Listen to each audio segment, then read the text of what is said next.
Assalamu alaikum, everybody. How are you all today? Inshallah, you're all doing well. It's another edition of Trending Tuesdays with me. And we are going to discuss some of our top stories from last week, inshallah. Hi, everybody. If anybody is new, my name's Layla. Not today, I'll be working. Sometimes I'll be popping in to say hi when people say hi. But we're just waiting she's just waiting because I have to go play in a minute. She's just waiting for people to come and join so they can just talk, stuff like that. And Mommy doesn't want only her to talk. She wants you to talk as well, right, Mommy? Yes. So please do so. Yeah.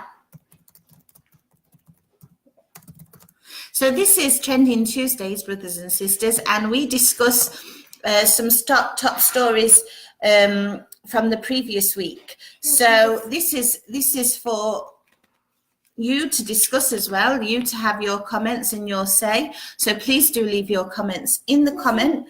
Please say salam and tell me where you're from. This is not just me about who's going to be talking. I would like you all to chat as well, inshallah. So we are going to discuss 4 of our popular stories from last week. We're going to discuss about the Imam who saved lives in New Zealand. Plus, should we step up security at mosques after the attack in New Zealand? How can we be patient when giving dawah? We have some verses from the Quran to help. And somebody asked, what does Allah look like? Are we allowed to ask that question? Salam alaikum, Sao Saliman from Conakry in Guinea. How are you doing, brother? Inshallah, you're doing fine. So every Tuesday, I will just, for those of you who don't normally join us, every Tuesday we discuss the top stories from the previous week. And we discuss several of these stories together. So I will discuss one and I will read out your comments and so on. So it's very much a two-way thing or a several-way thing because there's so many of you chatting. So I do want to know your thoughts on the stories and I will read them out as much as I can, inshallah.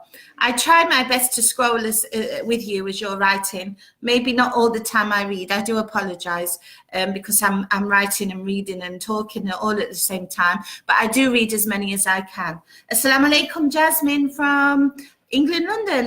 Layla's gone to play, but she might pop in a little while. Assalamu alaikum, Kira. No, Jasmine. Jasmine. Salam alaikum, Kira. How are you doing, sister? Salam alaikum, Musab. How are you doing, Jasmine. brother? Hang on a minute. And salam alaikum. That's a hug for Jasmine, I think. And not only for Jasmine, for everybody. Oh, okay. And here's a hug just for Jasmine. Okay. And salam and for Jules alaikum. if she comes. Salam alaikum, Ashraf from India.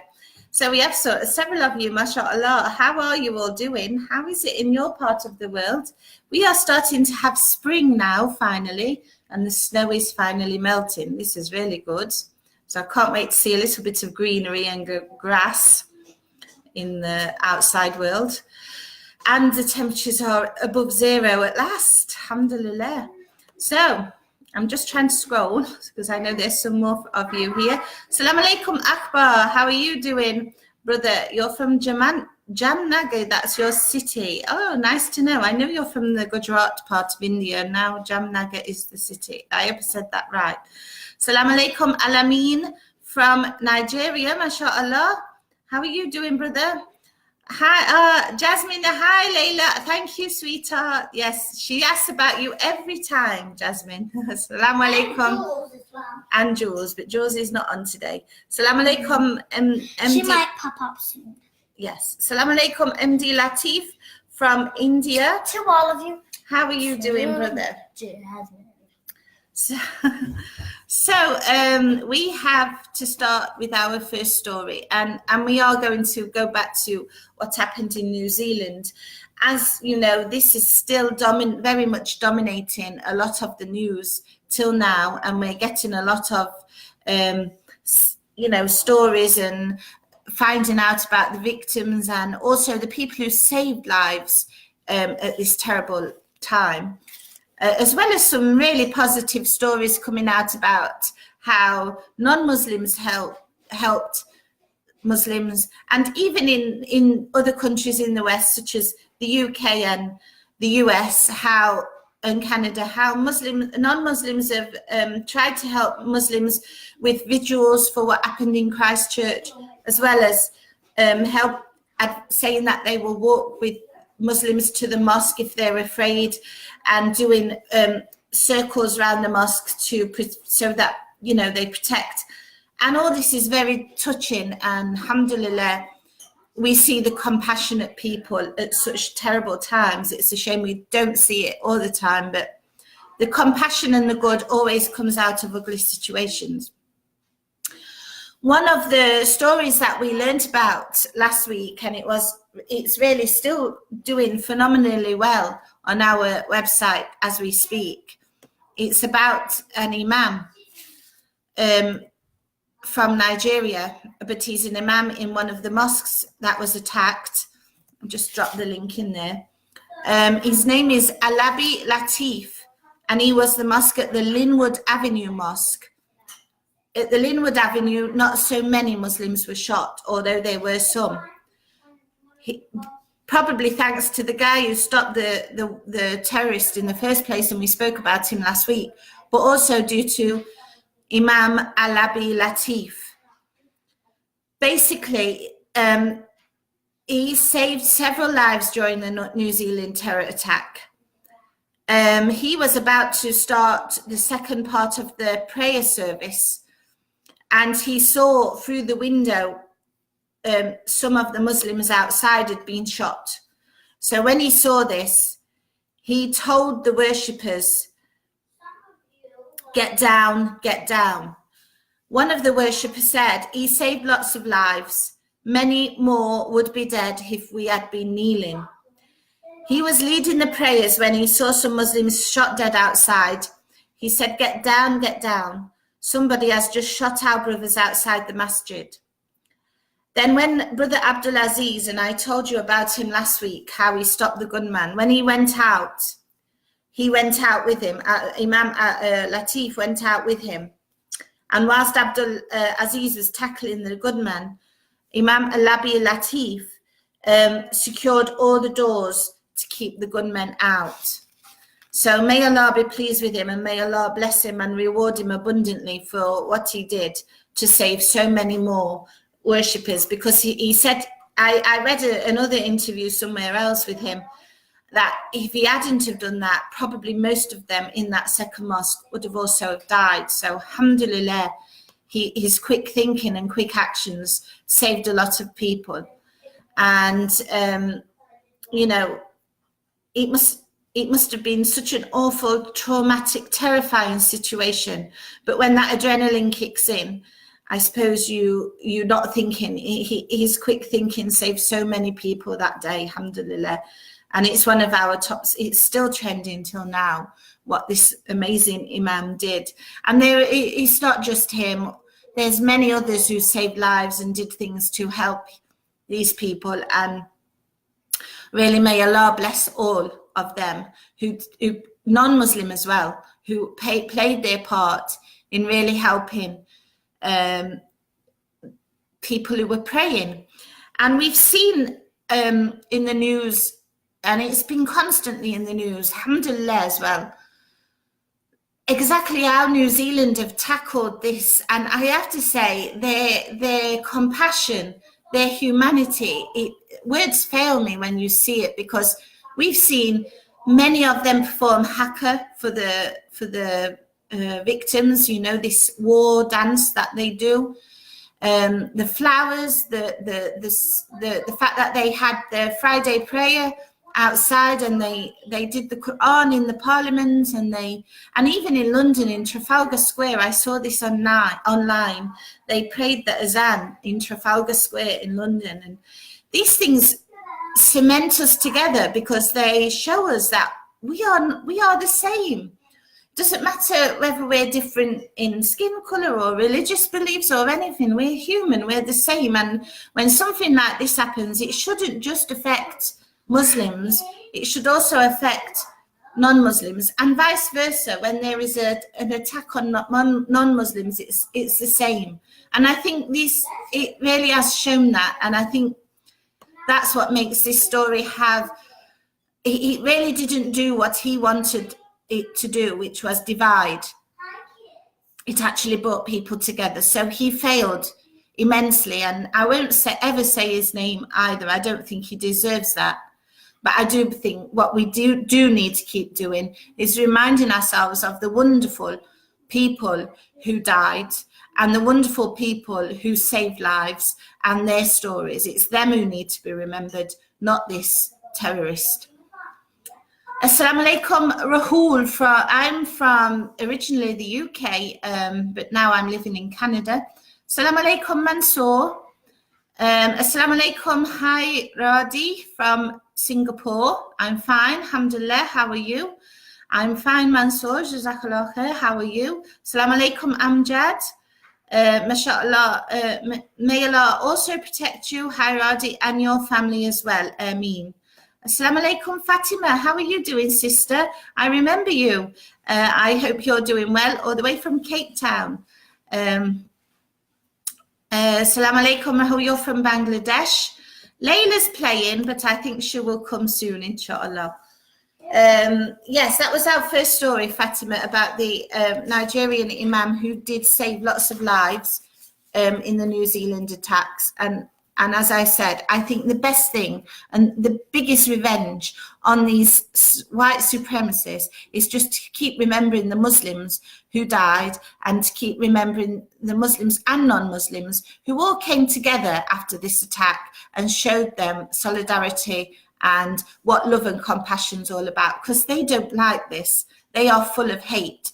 So to just see this will be revenge enough on them, because this is not something that they want. They wanted to divide us and they wanted to cause hate, and it didn't happen, alhamdulillah.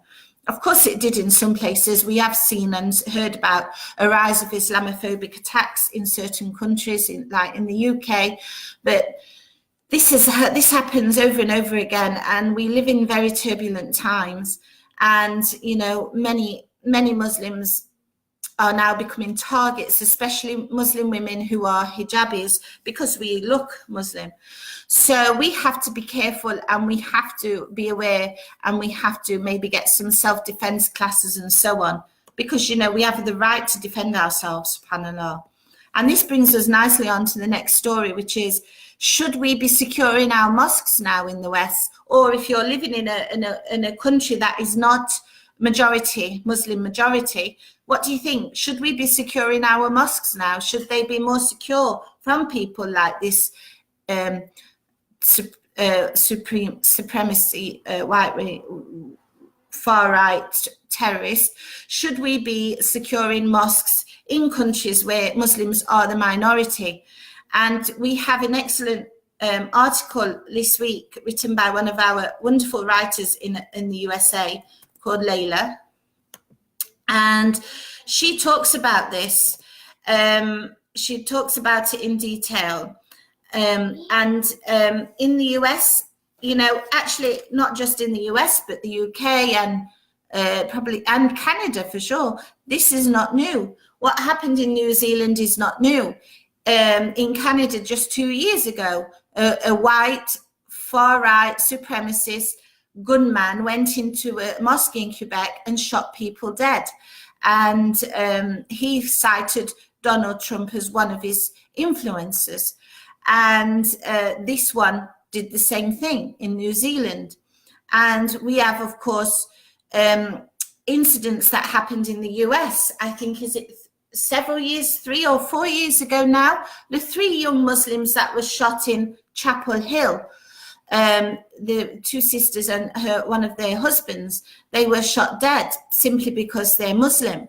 And these incidents are not remote whatsoever. They are really becoming regular, and we are a target now for the far right, and we have to recognize that, especially if we're living in the West. It's this New Zealand attack continues to distress Muslims globally, as for sure it will. There is a bigger risk for those of us living in the West. We are more vulnerable, especially with a resurgence of white supremacist violence. It dies down and then it comes back. It dies down and it comes back. We had the National Front in the 1980s in the UK. We had the skinhead movement as well. And they're all the same. They are all from the far right. They hate anyone who's not white. They believe that the white is the superior race. They believe that, anyone who's not white or from Aryan background are below them, and they hate them just because of that. No other reason. I mean, we're going back now to an ideology that we saw in the 1930s and 40s with Adolf Hitler, because he wanted a pure white German race. So it shows that this has never died down. And for sure, it goes back even further than that. I mean, these are just really massive incidents that's happened in our recent history, but it goes back further and further. It dies away, it comes back, but it never 100% goes away. And there's always new targets for them.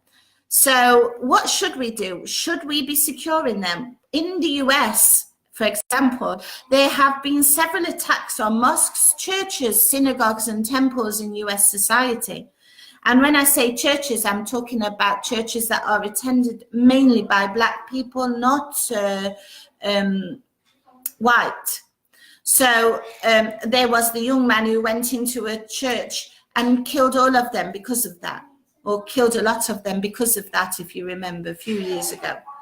And just last year, the synagogue was shot. Somebody went in there and shot the Jewish in the synagogue in the US. And this is happening, and it's real. And it's a very big problem that we face today. The most recent attack, of course, in New Zealand prompted Muslim leaders across the US to consider security measures for their facilities. And, we have to defend ourselves. We can't be easy targets. These people know that. They know that on a Friday when everybody is going to pray, there's no one out there defending.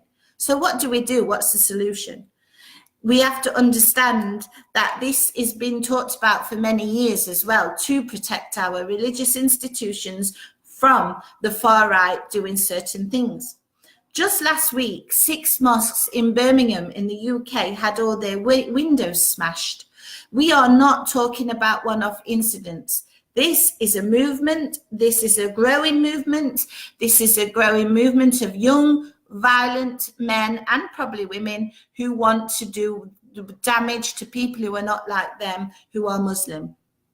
It doesn't matter either if you are Muslim with brown skin, if you're a Muslim with black skin, if you're a Muslim with white skin.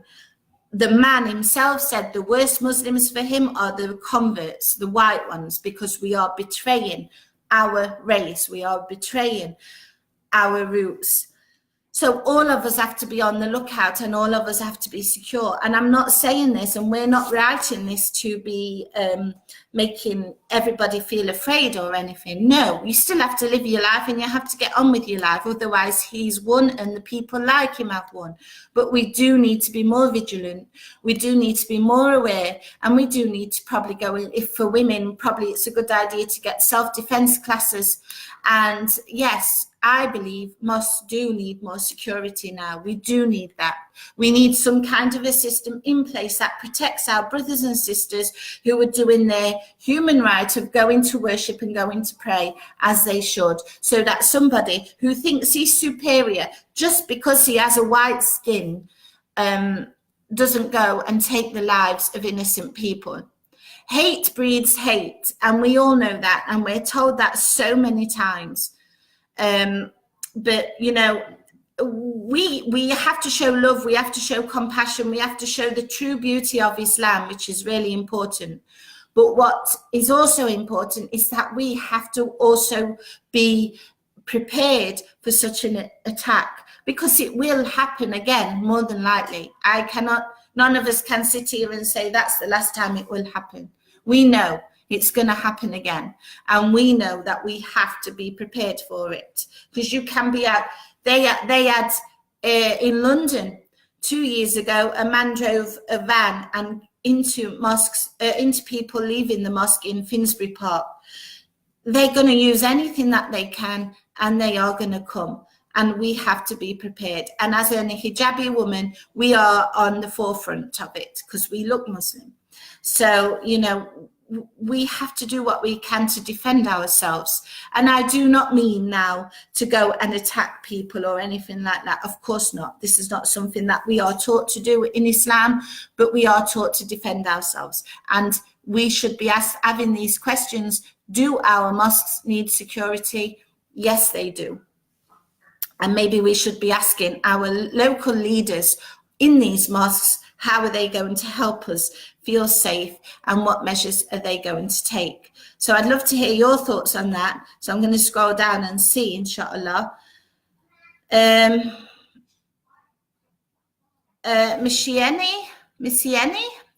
today you said the way it should be said without referring to his country of origin. No, we don't need to talk about where he's from. He's just, you know, it doesn't matter where he's from. He's nothing. And if you're talking about the Imam, I do think we should. Why not? Why shouldn't we say where he's from? He's part of who he is. There's nothing wrong with that. You know, I'm British and I'm proud of it. And if somebody says she's a British convert, I'm not going to be offended through that. There is nothing wrong with saying where he's from. Don't take it in that way. Don't take it the wrong way whatsoever. We should say where they're from. We should be proud of where they're from as well. This man was, you know, what's wrong with that? There is nothing wrong with that whatsoever. I don't get that point. I've seen this comment so many times and it goes over my head. Why we shouldn't say where this man is from? The terrorist? No, we shouldn't say where the terrorist is from. We shouldn't give him the time of day. The hero, we should tell you everything about this hero, from where he's from what his name is, from his age, everything, because he's a true hero and he deserves to be recognized, and he deserves to be recognized from where he's from. I do not agree with that whatsoever. I really do not. Why should we not say where he's from? This is an idea to me that's foreign. No, he's from Nigeria, and I'm proud that he's from Nigeria, and I'm sure all the Nigerians are proud that he's from Nigeria, and he saved lives. And if he was from Malaysia, or if he was from Pakistan, or if he was from India, we should also say he's from Pakistan, he's from India, he's from Malaysia, and he saved all these lives. These people are the people we should be talking about, and we should be happy to talk about, and we should be making them the true heroes and the true fantastic peoples of what they are. There is nothing wrong to say where he's from whatsoever. I really disagree with that. Why we shouldn't? You know, it's not wrong. What's wrong is we discuss the terrorist. What's wrong is we discuss him and where he's from and give him the glorification. But glorification to this guy, yes, and may Allah bless him. May Allah bless him. Yes, I'm sorry, it made me angry. This comment I've seen so many times makes me angry. Of course we should say where he's from. We should be proud. I'm sorry, I disagree. Assalamu alaikum, Yusuf from Kampala, Uganda. How are you doing, brother? I hope you're fine. And Tara, I agree, sister, he is a true hero. He is a true hero. And I'll say it again, he's Nigerian Imam, and I'm proud of him. MashaAllah, sister. Assalamu alaikum, Sofian. How are you doing? Fatima, I agree that our masjids should be protected. They should. You know, we really have to look after ourselves now. That's all there is to it. We are at risk from these people. And, you know, we can't anymore think no one's going to come after us. We saw it, and the guy live streamed it, and he live streamed it, and all the people like him, all these white supremacists like him, they're sat applauding. You only have to go on social media and look at the comments in section and read what some people have said. It will destroy you. I don't read them anymore because it will destroy you. What they say about us, how they're horrible about us. So I don't read it. But they are out there. They are very much out there, and they very much want to see us destroyed. The next issue that I want to talk to you about is Dower and how to give it. We're moving on from this because emotions run high, and I don't really want to go too much further about it, because as you all know, it's a very emotional, heartbreaking story that we've all felt and we all continue to feel. And there's so many opinions and everything on it that, we just have to sometimes take a breather and try and reflect on another topic or something else, just to stay grounded and sane, and and so on. But I want to talk about dawah and how we can give it. We have to, not how we can give it, but tips from the Quran on patience. Dawah is very difficult to give, and some people are very talented at giving dawah. They can speak, they have the ability to talk to you about Islam. Some people give dawah, and most people actually give dawah just through action, just through the actions that they're doing, because of the Islamic teachings, obviously. And some people are excellent speakers about and can really, I'm really talented in the field of dawah. So in this case, they still need tips. And maybe you really want to give dawah to someone, but you just don't know, or you feel very impatient and so on. So I want to talk to you. This is a very nice article. It's patience through how to be patient when giving dawah, 6 Quranic tips. Now I'm only going to read you 4 of these verses. The other 2 you will have to click on the link and get. But the first one is, and be patient, and your patience is not but through Allah. And this is An-Nahl, so 1600, and the ayah is 127.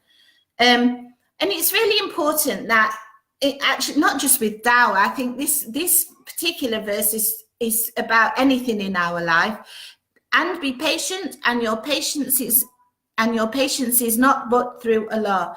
No one can do anything without the support of Allah, whether it's dawah or anything else. And this is the first and foremost tip that we all have to remember with dawah or any other aspect of our lives, that without the support of Allah, we're not going to get anything. So we have to have patience.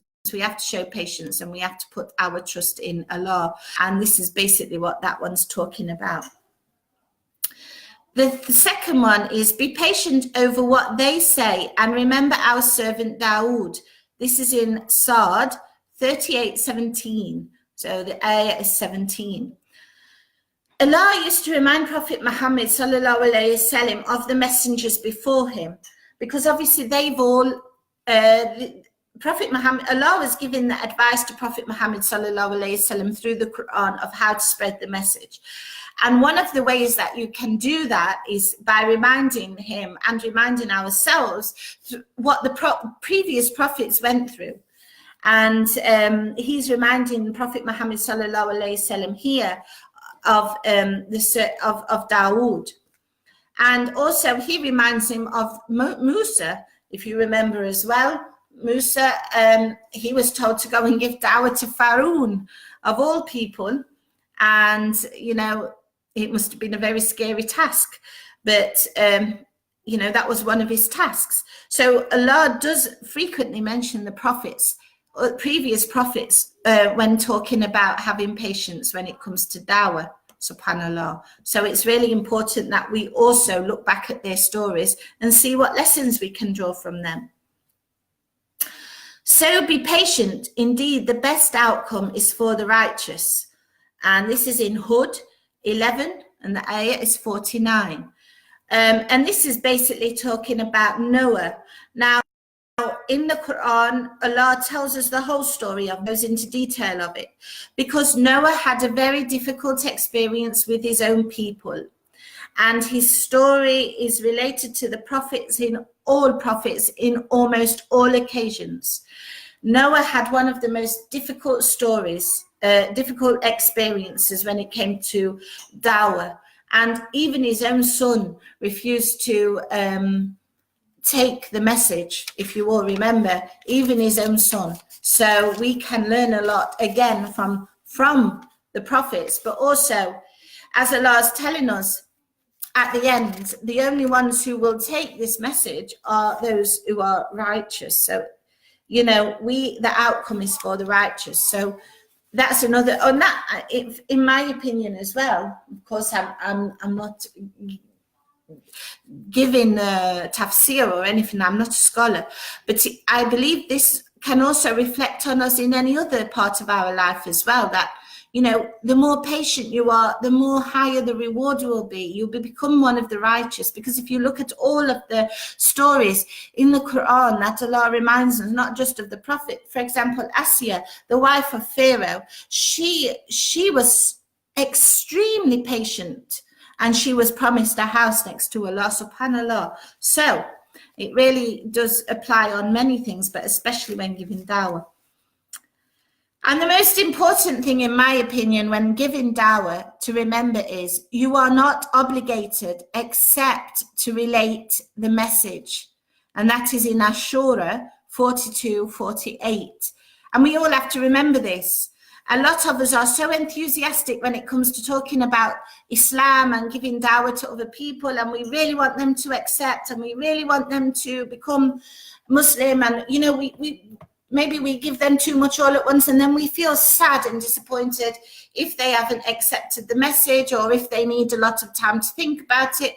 But our job is just to give the message. That's it. It's Allah at the end, whether this person will follow or not. Allah guides whom he wills.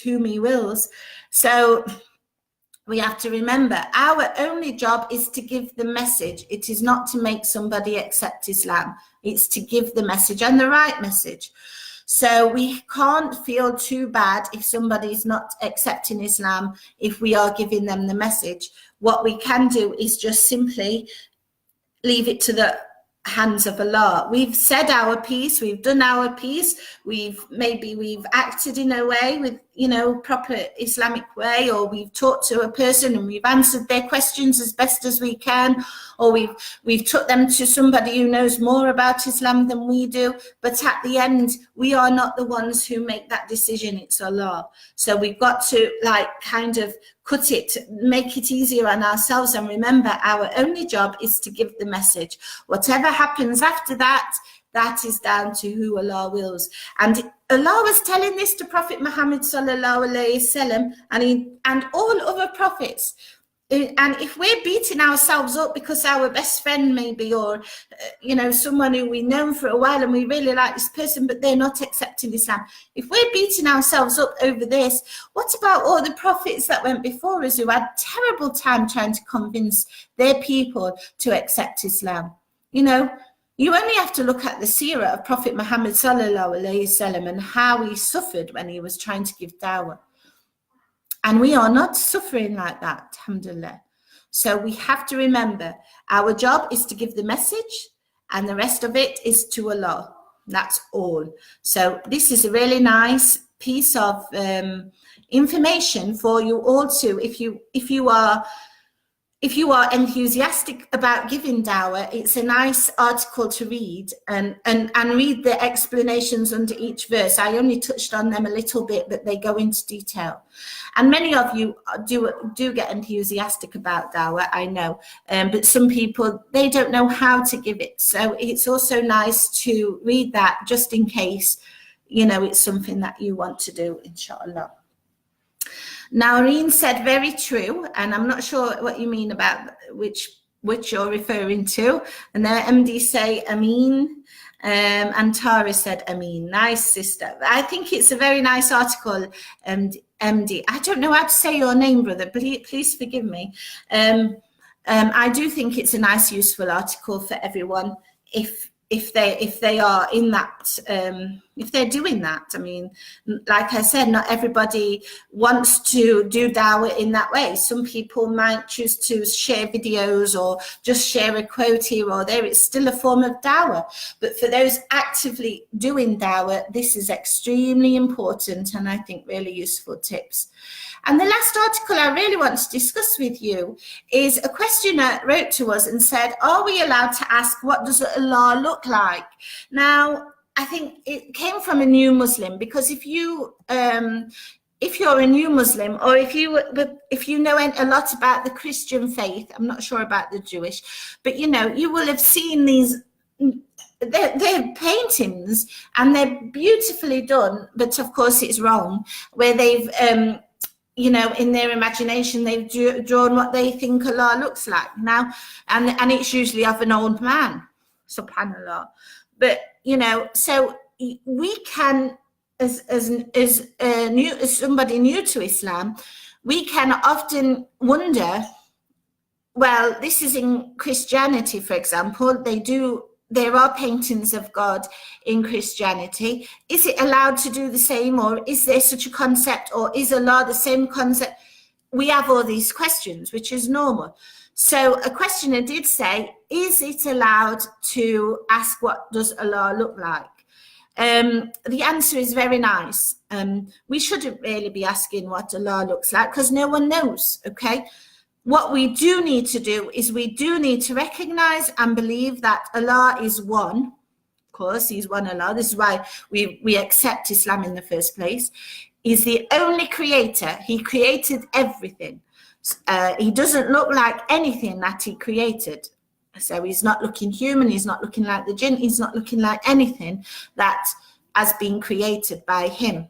He controls everything. He knows exactly what's going on. There is nothing that happens in this world that Allah doesn't know about. There is no equivalent, of course, to Allah. So these things we all have to believe, and we all have to accept to be Muslim. But we don't know what Allah looks like, and we shouldn't be drawing him, or we shouldn't, of course, be trying to describe. Some people say Nur, because he refers himself to Nur, I believe, in the Quran, or light. But again, we don't know. We simply don't know. And this is what we need to understand and believe, is he has many attributes, he has many names, he's compassionate, he's merciful, and everything that I've just talked about. And it's all in this link that I've just dropped in there. So this is the best. If somebody says to you who might not be Muslim, if they say to you, what do you think Allah looks like? You can read this, for example, and you can say, well, we don't know, but we believe that Allah is one, he's the only creator, and so on. And I think that's enough, because, you know, we're not supposed to know everything, are we, really? We're not supposed to know everything that's going on. Assalamu alaikum salam, Maria. How are you doing, sister? So I like these questions that come in, and I like the answers that we get. They're really interesting. So please, you know, if you have any such question, drop us a line and we can answer you, inshallah. Now, that's it for the stories this week. But I do want to talk to you about a few other things, as always. Many of you ask us, are you on WhatsApp? Not at the moment, because we only have our personal phone numbers. And of course, we don't want lots of people messaging us on our personal phone. So we have a channel, we do have a messaging channel, which you will have to download, called Telegram. You can download the app on your phone, and we do have a channel on there, and I've just put the link in. So if you want, please feel free to subscribe to us via Telegram. We put on there about 2 or 3 top trending stories of the day. So please feel free to have a look on there, inshallah. It's a nice, we are growing slowly on there, but it's a nice 254 subscribers currently, so it would be nice to see a few more on there. Maybe you want to just check us out occasionally. You don't have time to be always going to the website, you don't have time always to be scrolling through your social media like Facebook or Twitter or whatever. So maybe you want this Telegram is a good thing, because you get 2 or 3 top stories of the day, or you can subscribe to our newsletter. You get, let's say, about 8 top of the articles from the previous week, and you can read those on there, and subscription is free. You don't have to pay, so do feel free to subscribe to us there. I put the link in where you can do that. Alhamdulillah, sister, that you're fine. Alhamdulillah. I hope it's going well for you, because I know you just recently accepted Islam, So I hope you're okay, and I hope you're preparing for Ramadan. I think we'll be talking a lot about Ramadan in the next few weeks with tips and whatever, so that will be useful. And talking about supporting converts, we have a very lovely group called About Islam for Converts, and we support converts, and not just new ones, converts who've been new to Islam for 10, 12, 13, 14 years. We're a very nice bunch of people on the group. It's very active. We've been very supportive of each other during this last couple of weeks with all what's been happening in New Zealand. There's lots of questions. People ask questions on there. People share posts. People say where they're from. It's very active, alhamdulillah. And the three of us in the social media team are also the three admins, so we are kept very busy. If you want to join us, please do, but please answer the questions. I've put some questions that you need to answer before we accept. If you do not accept, Bye. Oh, I haven't said bye yet. Yeah. If you do not answer the questions, we won't accept you in the group. It's really important that you answer the questions, inshallah. Now, another new thing that About Islam are doing is a blog. We are having a blog. So if you like writing, if you feel that you're a bit of a writer, Me too. if you feel like you want to get your opinion out there, then please feel free and drop us one of your blogs and it will be published. We've started publishing them this week. We published one yesterday. I'm going to publish one soon, inshallah. And you can go on there. It's live now on our channel, on our website. You can read the blogs that we've got. And if you fancy yourself as a bit of a blogger, go ahead and write us. And you can see your name and your blog on our website and on our Facebook page soon, inshallah. And I've dropped you the link for that. And the other thing that we're offering as well is one-to-one counselling with two of our top counsellors that we have working with us. Sister Naila, who is a relationship counsellor, and she's doing a live session tomorrow. Just thought I'd drop that in. She's very nice, very good. You can have a one-to-one session with her. She has special discounts for About Islam audience. And we also have Brother Kareem, who does a lot about the psychology, Islamic psychology and things like this. His counsel sessions, when we have counsel sessions with him, they're fantastic. I really enjoy them as well. So please feel free, if you need one-to-one counselling, please have a look at the link that I've just put on. Both of them are offering discounts to About Islam audience, and you can have a look and see if you feel you need some one-to-one counselling with one of our counsellors. It's either Sister Naila or Brother Kareem. Please feel free to check that out. That is all from me this week. I want to just make dawah to all our brothers and sisters out there. Who are dead. Sadly. To all our brothers and sisters out there who are watching us now, may Allah bless you with health, with happiness, with all that is good, and give you a very blessed week, inshallah, until we speak again next Tuesday. May Allah bless you all. May Allah give all our oppressed brothers and sisters around the world patience to deal with the situations that they are in, and may Allah grant those who have died in such oppressive situations, may they be granted Jannah, inshallah. And again, and may they go to paradise, inshallah.